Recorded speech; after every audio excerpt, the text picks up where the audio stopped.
എന്നാലും ബാല, പോലീസിന് ഇതുവരെ ഒരു തുമ്പും കിട്ടിയില്ലല്ലോ. സൈബൺ മുതലാളി കുടുങ്ങുമെന്നൊക്കെയാ കേൾക്കുന്നത്. അയാള് പണം കൊടുത്ത് ഒതുക്കുന്നേ, കോടീശനല്ലേ. അയാളായിരിക്കില്ല ചെയ്തത്, ചെയ്യിച്ചതായിരിക്കും. അങ്ങനെയൊക്കെ തന്നെയാ ഈ ചുറ്റുപാടിലുള്ള സംസാരവും. അങ്ങയുടെ കഷ്ടകാലം അല്ലാന്താ. വേറൊന്നുകൂടി കേൾക്കുന്നുണ്ട്. സൈമൺ മുതലാളിക്ക് ഇങ്ങനെ ഒരു ബന്ധമുണ്ടെന്നറിഞ്ഞ് അങ്ങേരുടെ ഭാര്യയുടെ ആങ്ങളമാര് ചെയ്യിച്ചതാണെന്നും ചിലരൊക്കെ പറയുന്നു. അയാൾ ഇവിടെ വന്നു പോകുന്ന നീ കാണാതിരിക്കില്ലല്ലോ പപ്പ. അന്നും നീ കണ്ടായിരുന്നു? ആ ജീപ്പ് അന്നും അതിനു മുമ്പും ഇവിടെ പല പ്രാവശ്യം വന്നു പോകുന്നത് ഞാൻ കണ്ടിട്ടുണ്ട്. നീ എന്നിട്ട് ഈ വിവരങ്ങളൊക്കെ പോലീസുകാർ വെച്ചപ്പോ പറഞ്ഞായിരുന്നു? എന്റെ അലീക്ക, അവര് 2 പ്രാവശ്യം ഇവിടെ വന്ന് എന്റെ അടുത്ത് അതും ഇതൊക്കെ ചോദിച്ചു. എനിക്കൊന്നും അറിയില്ല എന്ന് പറഞ്ഞ് ഞാൻ ഒഴിഞ്ഞു മാറി. പോലീസുകാരോട് കയറി അതും ഇതൊക്കെ പറഞ്ഞ് പുലിവാലാണ്ടാന്ന് വെച്ചു. പപ്പൻ ആരെയാ സംശയം? എനിക്ക് 2 പിള്ളേരെ സംശയമുണ്ട്. പിള്ളേരോ? ആ, കോളേജിൽ പഠിക്കുന്ന കുട്ടികള്. നേരോ? ഈ സംഭവം നടന്ന ദിവസം ഏതാണ്ട് ആ സമയത്ത് തന്നെ ഇവന്മാർ അവിടെ വന്നു പോകുന്നത് ഞാൻ കണ്ടതാ. നീ പോലീസുകാരെ വെച്ചൊന്നും പറയത്തില്ലല്ലേടാ? കോളേജ് വിദ്യാർത്ഥികളായിരുന്നുവെന്ന് നിനക്കെങ്ങനെ മനസ്സിലായി? അതിൽ ഒരാൾ മുമ്പ് 3-4 തവണ അവിടെ വന്നു പോയിട്ടുണ്ട് സർ. 2 പ്രാവശ്യം തിരിച്ചു പോകുന്ന വഴിക്ക് കടയുടെ മുമ്പിൽ വണ്ടി നിർത്തി കയറി സോഡയും ഗ്ലാസും വാങ്ങി കയ്യിലുള്ള മദ്യം ഒഴിച്ചു കുടിച്ചിട്ടുണ്ട് സർ. പേര് വിശ്വനെന്നോ മറ്റോ ആണ് പറഞ്ഞത്. ചേർത്തലയിലുള്ള ഒരു പഴയ മന്ത്രിയുടെ മകനാണെന്നും ഇവിടെ കോളേജിൽ പഠിക്കുകയാണെന്നും പറഞ്ഞു. സംഭവ ദിവസം കൂടെ ഉണ്ടായിരുന്നു എന്ന് പറഞ്ഞ ആളിനെ നിനക്ക് തിരിച്ചറിയാൻ പറ്റുമോ? പ്രയാസമാണ് സർ. അന്ന് രാത്രി എത്ര സമയം അവരാ വീട്ടിൽ ചെലവഴിച്ചിരിക്കണം? അതാണ് സാർ എനിക്കൊരു സംശയം വന്നത്. ആദ്യം പറഞ്ഞ പയ്യൻ മുമ്പൊക്കെ വന്നിരുന്നപ്പോൾ സാധാരണ 1-2 മണിക്കൂർ കഴിഞ്ഞാ തിരിച്ചു പോകാറുള്ളത്. പക്ഷേ അന്ന് ഇവർ 2 കൂടി പോയി ഏതാണ്ട് 10 മിനിറ്റിനുള്ളിൽ തിരിച്ചുപോയി. നല്ല സ്പീഡിൽ. ഈ മോട്ടോർ ബൈക്ക് കണ്ടാൽ നിനക്ക് തിരിച്ചറിയാമോ? തിരിച്ചറിയാം സാർ. പെട്ടെന്ന് ഓർക്കുന്ന നമ്പരാ 7000.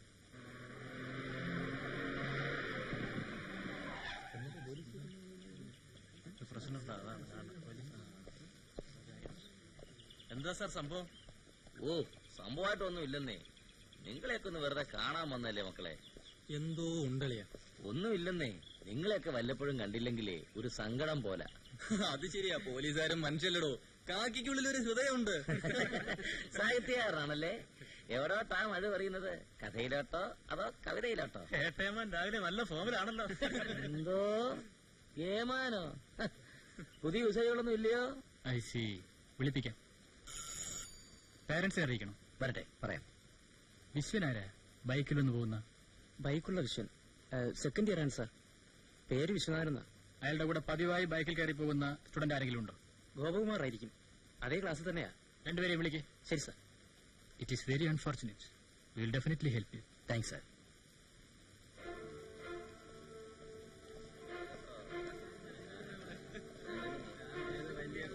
പോലീസ് പ്രിൻസിപ്പളാ വിളിച്ചത്.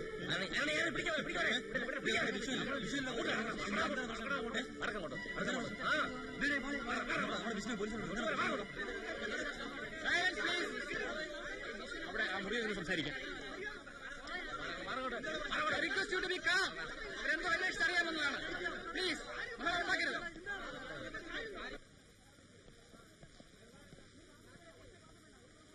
ശനിയാഴ്ച രാത്രി നിങ്ങൾ തത്തക്കുടി ലൈനിലുള്ള കുമുദത്തിന്റെ വീട്ടിൽ പോയിരുന്നു അല്ലേ?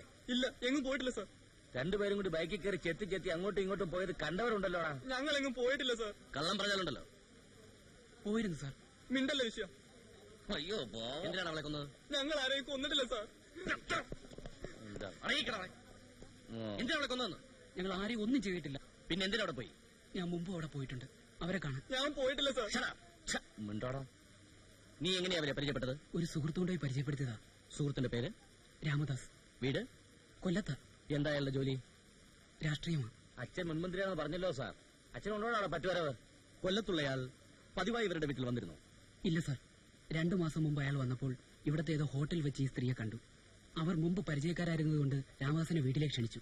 അന്നയാൾ പോയപ്പോൾ കൂട്ടിന് എന്നെയും വിളിച്ചു. അങ്ങനെ പരിചയപ്പെട്ടത്. പിന്നീട് ഈ സുഹൃത്ത് ഈ ഭാഗത്തേക്ക് വന്നിട്ടില്ല? ഇല്ല സാർ. അതിനുശേഷം എത്ര തവണ പോയി നീ അവിടെ? 4-5 തവണ പോയി. നീ പല പ്രാവശ്യം ചെന്നു. അവൾക്കൊരു ശല്യമായപ്പോൾ അവൾ നിന്നോട് ചെല്ലരുതെന്ന് പറഞ്ഞു. ആ വൈരാഗ്യത്തിന് കൂട്ടുകാരനെ വിളിച്ചോണ്ട് അവളെ തട്ടിയല്ലേ നീ? എന്റെ അച്ഛനെ അറിഞ്ഞാൽ തട്ടിയപ്പോ ഓർക്കണമായിരുന്നു പറ. സർ, സത്യമാണ് സാർ പറഞ്ഞത്. ഞങ്ങൾ ആരെയും കൊന്നിട്ടില്ല. ഞാനത് വിശ്വസിക്കുന്നില്ല. Sir please. ശനിയാഴ്ച രാത്രി ഇവനെയും കൂട്ടി എന്തിനോട് പോയെന്ന് പറ. ഞാനിവിടെ പോകുന്നുണ്ടെന്ന് അറിഞ്ഞ മുതൽ ഈ ഗോപനും കൂടി വരണമെന്ന് പറയാറുണ്ടായിരുന്നു. വെറുതെ പറയാണ് സാർ. മിണ്ടായിക്കടാ. കണ്ടിന്യൂ. ആ സ്ത്രീയുടെ സ്വഭാവം അറിയാവുന്നതുകൊണ്ട് ആദ്യമൊക്കെ ഞാൻ സമ്മതിച്ചില്ല. കഴിഞ്ഞ ശനിയാഴ്ച ഈവനിങ്ങിൽ ഞങ്ങൾ ഒരുമിച്ച് കുടിച്ചായിരുന്നു. അപ്പോഴത്തെ ഒരു ധൈര്യത്തിന് ഇവനെ കൂടെ കൊണ്ടുപോയതാ. അവിടെ എന്താണ് സംഭവിച്ചത്? ഒരു 8:45 മണിക്കാണെന്ന് തോന്നുന്നു. ഞങ്ങൾ അവിടെ ചെന്നത്.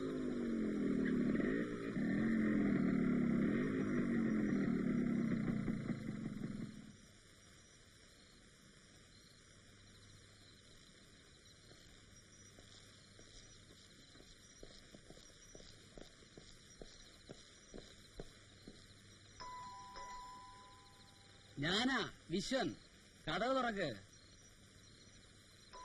ഇല്ലെന്നാണല്ലോ അളിയാ തോന്നുന്നത്. ഏയ് ഇല്ലാതിരിക്കത്തില്ല. ലൈറ്റ് കിടക്കുന്ന കണ്ടില്ലേ? കുമുദം ചേച്ചിയേ, കഥ തുറക്ക്. ഞാനാ വിശ്വൻ. ഛേ, എന്താടാ തുറക്കാത്തത്? ആ, നമുക്കൊരു പാട്ട് പാടാം, അപ്പൊ തുറക്കും. ആ. എത്ര എത്ര കാലം അപ്പുറത്തു നിന്നും എത്തിനി ഇപ്പോഴും ദുഃഖ സത്യമേ. ഒരായിരം ഇനാക്കളാൽ കുരുന്നുകൂടും മേഞ്ഞിടുന്നു മോഹം. ഒരായിരം എന്തു പറ്റി? എത്ര നേരമായി ഞങ്ങൾ നിൽക്കുക? ഹ, അതെന്താ അങ്ങനെ? മുമ്പ് കണ്ടിട്ടില്ലാത്ത പോലെ. ചേച്ചി, ഇതെന്റെ ഫ്രണ്ട് ഗോവൻ. ഞങ്ങളെ നിരാശപ്പെടുത്തരുത് ചേച്ചി. അങ്ങനെയൊക്കെ പറയും. നീ വാടാ. ഹ, അങ്ങനൊക്കെ പറഞ്ഞാ ചിലപ്പോ കുറച്ച് കഴിഞ്ഞേ പോകൂ.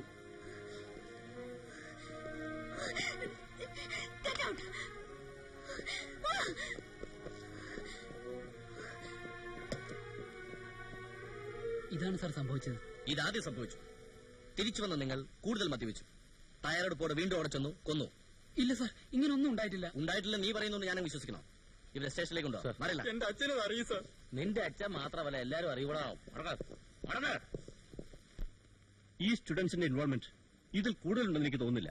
എനിക്കും അങ്ങനെയാണ് തോന്നുന്നത് സാർ. സൈമന്റെ കഥയിൽ ചില ലൂപ്പുകളുകൾ ഇപ്പോഴും ഉണ്ട്. അയാൾ കൊണ്ടുപോയ മദ്യം രണ്ടുപേർ കുടിച്ചിട്ടുള്ള സ്ഥിതിക്ക് രണ്ടാമൻ അയാളുടെ കൂടെ പോയിട്ടുള്ള, അല്ലെങ്കിൽ അയാൾ കൊണ്ടുപോയിട്ടുള്ള ആൾ തന്നെ ആവണം. ഈ സംശയം വെച്ചോണ്ട് സൈമനെ ഞാൻ ഇന്നലെ വീണ്ടും ചോദ്യം ചെയ്തു സാർ. പക്ഷേ അയാൾ ഒറ്റയ്ക്കാണ് പോയതെന്ന് തീർത്തു പറയുന്നു. എനിവേ, സൈമന്റെ കൂടെ പോയതാണെങ്കിലും പിന്നീട് അവിടെ ചെന്നതാണെങ്കിലും ഈ അജ്ഞാതൻ തന്നെയാവും കൊലയ്ക്ക് പിന്നിൽ. അയാളെയാണ് നിങ്ങൾ കണ്ടെത്തേണ്ടത്. സാർ, ഇതവരുടെ ബെഡ്റൂമിൽ തുറന്നു കിടന്നിരുന്ന പഴയ പെട്ടിയിൽ നിന്ന് കിട്ടിയ കടലാസുകളാണ്. ഈ സർട്ടിഫിക്കറ്റുകൾ കൊല്ലപ്പെട്ട സ്ത്രീയുടെ തന്നെയാണെന്ന് അനുമാനിക്കാം. പക്ഷേ ഇതിലുള്ള പേര് സൂസൻ ഫിലിപ്പ് എന്നാണ്. സർ, ഇത് 82 നവോത്സവത്തിന് ഹർഷൻ എന്നയാൾ അയച്ച ഗ്രീറ്റിംഗ്സ് ആണ്.